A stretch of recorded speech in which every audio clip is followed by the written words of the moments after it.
વાર્તાઓ કે જે એક સમયે મનોરંજનનું કામ કરતી, આવી જ એક વાર્તા આજે આપણે સાંભળવાના છીએ અને એ વાર્તાનું નામ છે બાડી ચકી અને ઈર્ષ્યાળુ રાણી. આમ પણ આપણી જૂની વાર્તાઓમાં ચકાચકીની વાર્તાઓ ખૂબ જ પ્રચલિત છે. આવી જ આ એક વાર્તા છે. એક હતી ચકી ને એક હતો ચકો. ચકીને ઈંડા મૂકવાનો સમય નજીક આવ્યો એટલે ચકાને કે, ચકા ચકા માળો તો બનાવો. પરંતુ ચકાએ ધ્યાન પર ન લીધું. એમાં ને એમાં 2-3 દિવસ વીતી ગયા. છેવટે ચકીને ઈંડા મૂકવાનું થયું એટલે ચકાએ કીધું, હાલ મારી સાથે. બંને ઉડતા ઉડતા એક રાજમહેલમાં આવ્યા. રાજમહેલની ભીતમાં એક ગોખલું હતું. ત્યાં આવીને ચકો કે, આ ગોખલામાં ઈંડા મૂક. ચકીએ તો ગોખલામાં ઈંડા મૂક્યા. આ ગોખલાથી થોડે જ દૂર રાણીનો પલંગ રહેતો એટલે રાણીને ખબર પડી કે ચકીએ અહીંયા રહેઠાણ બનાવ્યું છે. રાણીએ દાસીને કીધું કે આ ગોખલા પાસે દરરોજ મુઠ્ઠી જુવાર નાખ. ચકીને તો મજા પડી ગઈ. ઈંડા સેવાયા અને બચ્ચા ચી ચી ચી કરવા લાગ્યા. એટલે રાણીએ દાસીને મુઠ્ઠીના બદલે ખોબો ખોબો જુવાર નાખવાનું કીધું. ચકાનો પરિવાર તો ખુશખુશાલ. બચ્ચાને થોડી પાખો ફૂટી. ચકી બીમાર પડી. ચકીને મોત નજીક દેખાણું. ચકાએ પૂછ્યું, શું વાત છે ચકી? ચકી કે, એક વાત કરવી છે. હું મરું પછી તમે બીજી ચક્કી ન કરો તો મારા જીવને શાંતિ થાય. ચકાએ બીજી ચક્કી ન કરવાનું વચન આપ્યું અને ચકીએ દેહ છોડી દીધો. ચકીનું મૃત શરીર ગોખલામાંથી નીચે પડ્યું.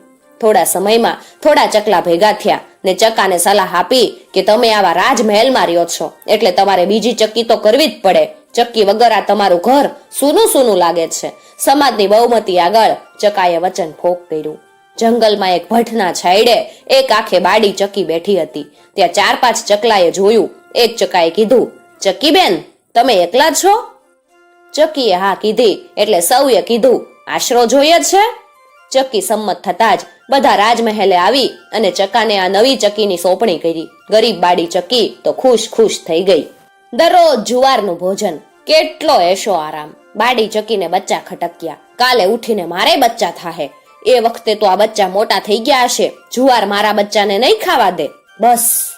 બાડી ચકીએ કાવા દાવા શરૂ કરી દીધા. ચકા આગળ બચ્ચાની નિંદા કરવા લાગી. એક દિવસ તો ચકો બહાર ફરવા ગયો અને ઘરે આવ્યો એટલે ચકી પાખો ફૂલાવીને બેઠી. ચકાએ ચકીને પૂછ્યું કે શું થયું? આ તો તમારા બચ્ચાએ મને એટલી મારી કે હું ઉઠી શકું ને એમ જ નથી. હવે કાં તો હું નહીં ને કાં બચ્ચા નહીં, બેમાંથી એકની પસંદગી કરો. 2-4 દિવસના કંકાસથી કંટાળીને છેવટે ચકો વગડામાંથી 2 ભંઠ લઈ આવ્યો. બચ્ચા મોં ફાડીને બેઠા હતા. બંનેના મોંમાં એક ભંઠ ચકાએ આવીને નાખી દીધા. થોડી વારમાં બંને બચ્ચા તરફડીને મૃત્યુ પામ્યા. બાડી ચકીએ બંનેને નીચે ફેંકી દીધા. રાણીએ તપાસ કરતા બંનેની ચાંચમાં ફસાયેલા ભંઠ દેખાણા. રાણીને આ બધી હકીકતનો અણસાર આવી ગયો. એ સમજી ગઈ કે આ બધું તો નવી બાડી ચકીનું જ છે. દાસીને હુકમ કર્યો, આ ચકીને ગોખલામાં પેસવા જ ન દઈશ અને આજથી જુવાર નાખવાનું બંધ. ચકો છેવટે ત્યાંથી ભાગી ગયા. ચકા જેવી જ ઘટના રાણીના જીવનમાં પણ બની. રાણીને પણ 2 કુંવર થયા. બંને 12-14 વર્ષના થયા ત્યારે રાણી બીમાર પડ્યા. વૈદો હકીમોની કોઈ કારી ન ફાવી. રાણી રીબાવા લાગ્યા. એક દિવસ રાજાએ કીધું કે કઈક કેવું છે રાણી? હા, હું મૃત્યુ પામું એના પછી તમે નવી રાણી ના લાવો તો મારો મોક્ષ થાય. મારો જીવ આ બંને કુંવરોમાં છે. નવી રાણી આ ફૂલ જેવા કુંવરોને કોઈ કાળે નહીં હાચવે એવું મારો આત્મા કહે છે. માટે તમે નવી રાણી નહીં લાવો એવું મને વચન આપો. રાજાએ વચન આપતા જ રાણી મૃત્યુ પામ્યા. 2-1 મહિના વીતી ગયા. નગરના શેઠ, શાહુકારો અને આગેવાનો ભેગા થઈ અને રાજા પાસે આવ્યા. સૌએ રજૂઆત કરી કે આપણું આ સુખી સમૃદ્ધ રાજ્ય રાણીમાં વગર શોભતું નથી. રાજાએ આપેલ વચન સૌને કીધું પરંતુ સૌએ ઘણી વિનંતી કરી અને રાજાને મનાવી લીધા. રાજા પરણીને આવી રહ્યા હતા. નવી રાણીના માફાની બંને બાજુ 2 કુંવરો ઘોડા ઉપર સવાર હતા. નવી રાણીની નજર આ બંને કુંવર પર પડી. રાણીએ દાસીને પૂછ્યું, આ બંને બાજુ ઘોડા ઉપર સવાર કિશોરો કોણ છે? દાસીએ કીધું કે જૂના રાણીમાંના કુંવર સાહેબો છે. નવી રાણીનું કાળજું ચીરાઈ ગયું. મનમાં કંઈક ગાંઠ વાળી લીધી. રાણી પલંગમાં બેઠી હતી. બંને કુંવર ગેડી દડો રમી રહ્યા હતા. નાના કુંવરે દડાને ગેડી મારી. દડો સીધો રાણીના ખોળામાં. આવા પ્રસંગની તો રાહ જોઈને જ બેઠી હતી રાણી. નાનો કુંવર દડો લેવા ગયો. રાણીએ આનાકાની કરી. નાના કુંવરે તો દડો ઝૂંટવી લીધો ને એમની મસ્તીમાં મસ્ત થઈ અને રમવા લાગ્યા. સાંજે રાણીએ રાજાને ફરિયાદ કરી કે તમારા કુંવરોએ મને મારી છે. બીજા દિવસે પણ એ જ ફરિયાદ. એક દિવસ તો પલંગના ગાદલા નીચે સૂકા પાપડ ગોઠવીને રાણી ધીમેથી સૂઈ ગઈ. રાજાએ આવીને પૂછ્યું કે શું થયું રાણી? રાણીએ પડખું ફેરવ્યું. પાપડ તૂટવાનો અવાજ આવ્યો. રાણીએ કીધું, આજે તો તમારા કુંવરોએ મારા હાડકા ભાંગી નાખ્યા. જો હાડકા બરડ બરડ બોલે. રાણીના કહેવા મુજબના કુંવરોના તોફાનથી રાજા ગુસ્સે થયા. બીજે દિવસે કુંવરો જંગલમાં શિકાર કરવા માટે ગયા હતા. એ જ વખતે બે કાળા ઘોડા અને કાળા કપડા લઈ સૈનિકો દરવાજે ઊભા હતા. જેવા કુંવરો દરવાજા પાસે આવ્યા તો સૈનિકોએ કીધું, રાજા સાહેબે તમને 12 વર્ષનો દેશવટો આપ્યો છે. મોટો કુંવર કઈ કે એ પેલા નાના કુંવરે કીધું કે પિતાજીની આજ્ઞા માથા ઉપર. એમાં દલીલ હોય? આમ સાવ બિલકુલ નિર્દોષ બંને કુંવરોને નવી રાણીની ખોટી ચડામણથી દેશવટો મળ્યો. કાળા કપડા પહેરી કાળા ઘોડા ઉપર બંને કુંવરોએ ઘોડા મારી મૂક્યા. સાંજ પડી ગઈ. ઘનઘોર જંગલ હતું એટલે એક વડલાના ઝાડ નીચે બંનેએ રાતવાસો કર્યો. રસ્તામાં જે કઈ ફળ દેખાયા તે ખાધા હતા એટલે ભૂખ તો ઓછી હતી, પરંતુ થાક ખૂબ લાગેલો. જંગલ હોવાથી રાની પ્રાણીઓની પણ બીક હોવાથી બંને ભાઈઓએ વારાફરતી ઊંઘવાનું નક્કી કર્યું. મોટા ભાઈ સૂઈ ગયા ને નાનો ભાઈ જાગતો બેસી રહ્યો. બરાબર 12 વાગ્યાના સમયે હંસ હંસલીનું જોડું જે વડ ઉપર બેઠેલું હતું એ વાતે વળગ્યું. હંસે હંસલીને કીધું, જો હંસલી, આ વડથી થોડે દૂર ડાબી બાજુ 2 આંબાના ઝાડ છે. જે ઊંચો આંબો છે એની કેરી એવી તો ગુણકારી છે કે આજના દિવસે એને જો કોઈ ચૂસે તો એને મોટું રાજ્ય મળે.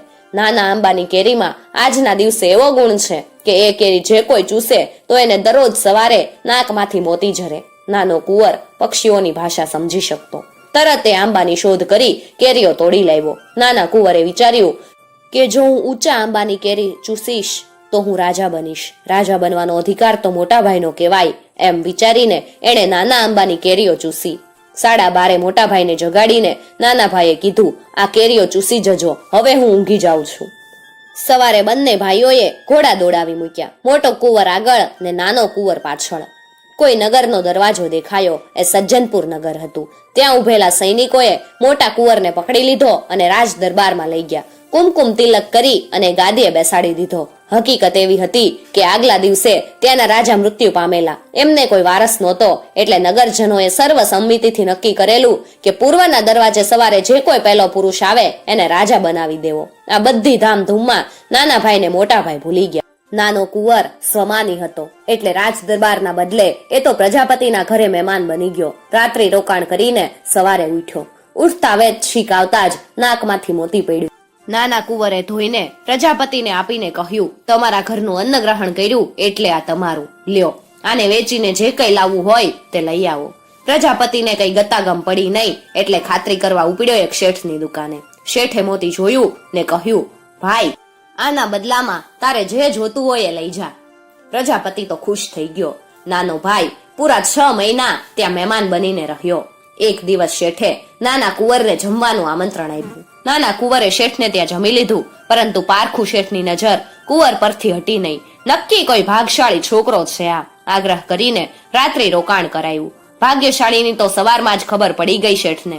જેના નાકે મોતી ઝરે એ તો ભાગશાળી જોઈને. શેઠની પુત્રી સાથે નાના કુંવરના ઘડીએ લગ્ન લેવાયા ને અલગ મકાન પણ રહેવા આપી દીધું. શેઠ સુખી થતા ગયા. આમ ને આમ 12 વર્ષના વાણા વાઈ ગયા. નાનો ભાઈ દરરોજ મોટા ભાઈને યાદ કરતો, પરંતુ અચાનક આવી પડેલ સુખ સાહેબીમાં મોટા ભાઈને નાનો ભાઈ આજ સુધી યાદ ન આવ્યો. એક દિવસ મોટો કુંવર નજીકના રાજ્યમાંથી પરત ફરી રહ્યો હતો. એ વખતે નાનો કુંવર ઘોડા ઉપર બહાર ગામ જઈ રહ્યો હતો. સામ સામે મળતા જ અનાયાસે બંનેની નજર ટકરાઈ. મોટો કુંવર નાનાને ઓળખી ગયો. બંને ભેટી પડ્યા. મોટા કુંવરે નાના કુંવરને કીધું, આટલો સમય ક્યાં હતો? નાના કુંવરે બધી હકીકત વર્ણવી અને કીધું કે 12 વર્ષથી ચોરી છુપીથી આ જ નગરમાં છું. તમે રાજા બનીને મને ભૂલી ગયા એટલે મેં નક્કી કર્યું કે તમે યાદ ન કરો ત્યાં સુધી રાજ દરબારમાં સામેથી ના જવું. મોટા ભાઈએ ભૂલ બદલ માફી માંગી. બંનેની આંખમાં હરખના આંસુ આવ્યા. બંનેએ પિતાજીને યાદ કર્યા ને કીધું કે આપણો દેશવટો પૂરો થયો છે એટલે એકવાર આપણે બાપુને મળવા જવું જ જોઈએ. રથ, માફા ને સૈનિકોને સાથે લઈ બંને ભાઈ ઉપડ્યા મળવા. આ બાજુ બંને કુંવરોના મા બાપના ખૂબ ખરાબ હાલ થઈ ગયેલા. નવી રાણીના મોહમાં અંધ થઈ અને રાજા એશો આરામમાં ડૂબી ગયા. રાજ્ય સત્તા નબળી પડી. નજીકના રાજાએ આક્રમણ કરતા રાજ્ય ખોયું અને ચોરી છુપીથી રાજા રાણી જીવ બચાવીને ભાગી નીકળ્યા. બીજે ક્યાંય આશરો ન મળ્યો. ખાવા પીવાના પણ સાંસા પડવા લાગ્યા. સમય એવો આવ્યો કે રસ્તે પરબ માંડીને બેઠા. મોટા સરઘસ જેવું જોઈ અને રાજા રાણી પાણીનું માટલું ભરીને સામે ગયા. રાણી માથે માટલું છે ને રાજાના હાથમાં લોટો. દૂરથી નાના કુંવરની નજર પિતાજી ઉપર પડી. નાના કુંવરે મોટા ભાઈને કીધું, મોટા ભાઈ, તમે માનો ન માનો પણ પેલા હાથમાં લોટો પકડેલ આપણા પિતાજી જ છે ને માટલું ઉપાડેલ આપણા નવા રાણીમાં. મોટા ભાઈએ કીધું, એવું બને જ નહીં. આપણા મા બાપ આવી હાલતમાં હોય જ નહીં. પરંતુ નજીક આવતા જ સત્ય સામે આવીને ઊભું રહ્યું. બંને કુંવરો એમના મા બાપને ઓળખી ગયા. બંનેએ રથમાંથી ઉતરીને દોટ મૂકી. બંને ભાઈઓ મા બાપને મળ્યા. હરખના આંસુ આવી ગયા. નવી રાણીએ કહ્યું કે મારે લીધે જ આ બધું બન્યું છે. બની શકે તો મને માફ કરો. રાણીએ વિનંતી ભર્યા સ્વરે બંને કુંવરોની માફી માંગી. રાજા રાણીએ રાજ્ય કઈ રીતે ગુમાવ્યું એ હકીકત કઈ સંભળાવી. મોટા કુંવરના રાજ્યના સૈનિકોની મદદથી ચડાઈ કરી અને રાજ્ય પાછું મેળવાયું. તે નાના કુંવરને એનો રાજા બનાવ્યો.